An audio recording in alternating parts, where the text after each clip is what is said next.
कैसे जेनजी ने सरकार गिरा दी और 2 दिनों के अंदर ही एक नई सरकार बना दी। ये प्रोटेस्ट सोशल मीडिया बैन के खिलाफ नहीं थी, बल्कि करप्शन के खिलाफ थी। चाइना की मदद से बन रहा पोखरा इंटरनेशनल एयरपोर्ट में 14 अरब नेपाली रुपए का भ्रष्टाचार हुआ। नेपाल के नेताओं को इंडिया के नेताओं से कुछ सीखना चाहिए। आम इंसान का बेटा बेरोजगार घूम रहा है, दूसरे देश पलायन कर रहे हैं, यहाँ तक कि रसिया और यूक्रेन के युद्ध में जा रहे हैं, और नेताओं के बेटा दूसरे देश में पार्टी कर रहे हैं, लग्जरी लाइफ जी रहे हैं, महंगी महंगी चीजें खरीद रहे हैं और उसे सोशल मीडिया पे अपलोड करके शो अप कर रहे हैं। यहीं से पूरे नेपाल में एक ट्रेंड चलता है, नेपो किड्स और नेपो बेबी करके, और ये जो ट्रेंड चला है यही सभी घटनाओं का कारण बनता है। इन दिनों आप ये वर्ड को ज्यादा ही सुन रहे होंगे, जेनजी।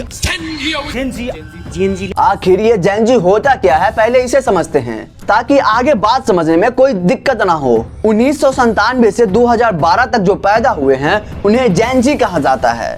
ये लोग इंटरनेट, सोशल मीडिया और स्मार्टफोन के साथ बड़े हुए। इनके लिए TikTok, Instagram, YouTube, memes, reels, AI सब कुछ नॉर्मल है, इसीलिए इन्हें जेनजी कहा जाता है। आप लोगों को जेनजी समझ आ गया हो तो वीडियो को शुरू करें। कुछ दिन पहले तक नेपाल में एक ट्रेंड चल रहा था, नेपो किड्स या फिर नेपो बेबी करके। इसमें होता ये था, लोग नेताओं के बेटों का लाइफ और आम नागरिक के बेटाओं का लाइफ कंपेयर करते थे। नेता का बेटा कैसे अय्याशी कर रहा है नागरिकों के पैसों से, कैसे महंगे महंगे कपड़े ले रहे हैं, महंगे महंगे वॉचेस ले रहे हैं। ये सब देखकर नेपाल के जनताओं में गुस्सा फूटता था कि हम कैसे दिन भर धूप में काम करते हैं, हमारे टैक्स के पैसे से वो ऐश करते हैं, अय्याशी करते हैं। नेताओं को लगा ऐसे में तो हमारा सारा पोल खुल जाएगा। 28 अगस्त को नेपाल सरकार ने एक नोटिस जारी किया जिसमें सभी सोशल मीडिया ऐप्स को 1 से 7 दिन का टाइम दिया गया और कहा ministry of communication and information technology में रजिस्टर कर ले, नहीं तो नेपाल में सारे सोशल मीडिया ऐप्स को बैन कर दिए जाएंगे। इसका मतलब ये होता कि सरकार जो कहती इन सोशल मीडिया ऐप्स को वो करना पड़ता। नेपाल की सरकार वहाँ के मीडिया को तो पहले से ही खरीदे हुआ था और सोचा जब ये भी अपने कब्जा में आ जाएगा तो आवाज उठाने वाला कोई नहीं होगा।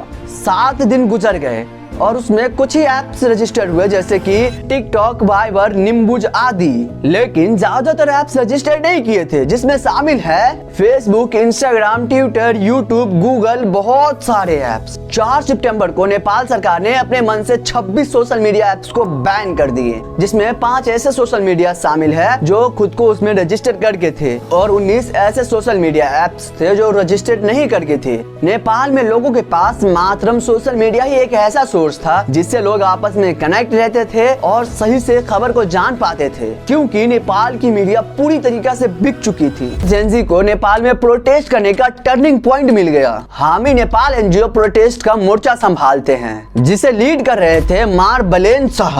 8 सितंबर को ये लोग पार्लियामेंट की तरफ एक मोर्चा निकालते हैं। तभी सरकार इस प्रोटेस्ट को रोकने के लिए पुलिस तैनात कर देती है और पुलिस आंसू गैस, रबर बुलेट प्रयोग करना शुरू कर देते हैं। लेकिन पुलिस की इतनी कोशिशों के बाद भी ये प्रोटेस्ट नहीं रुकता है और पार्लियामेंट की तरफ बढ़ते चला जाता है। ये लोग का बस एक ही नारा था, करप्शन को बैन करो, सोशल मीडिया नहीं।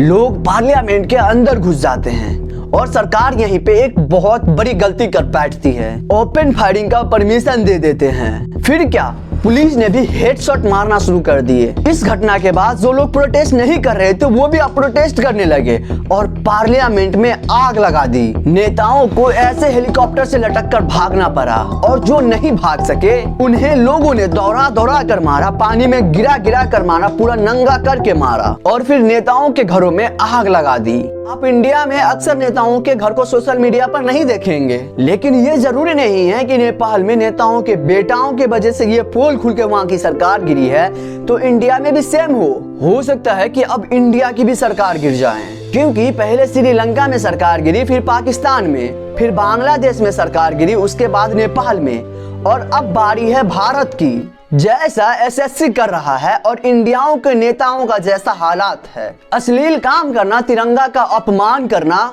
वोट चोरी करना, इलेक्शन कमीशन की हरकतों ने लोगों को परेशान कर दिया है। वापिस टॉपिक पे आते हैं। जिस जेनजी ने पूरे नेपाल को जलाया था अब वही पूरे नेपाल को साफ सुथरा कर रहे हैं। नेपाल में अंतरिम सरकार के तौर पे सुशीला कार्की को चुना गया है। और जैन जी ने एक नई नेपाल बनाने की शुरू कर दी है। जैन जी ने यह साबित कर दिया कि अगर हम एक साथ हो तो सरकार को भी अपनी राहें बदलनी होगी, यदि नहीं बदलता है तो सरकार उखाड़ फेंकेंगे। मैं आशा करता हूं कि इंडिया को ऐसा दिन कभी ना देखने को मिले, क्योंकि सरकार गिराने से सिर्फ सरकार नहीं गिरती, वहां की अर्थव्यवस्था गिर जाती है, दूसरे देशों को मौका मिल जाता है। हो सके तो इस वीडियो को अपने दोस्तों के साथ जरूर शेयर करें ताकि उसे भी लगे सरकार गिराना कोई बहादुरी वाली बात नहीं है।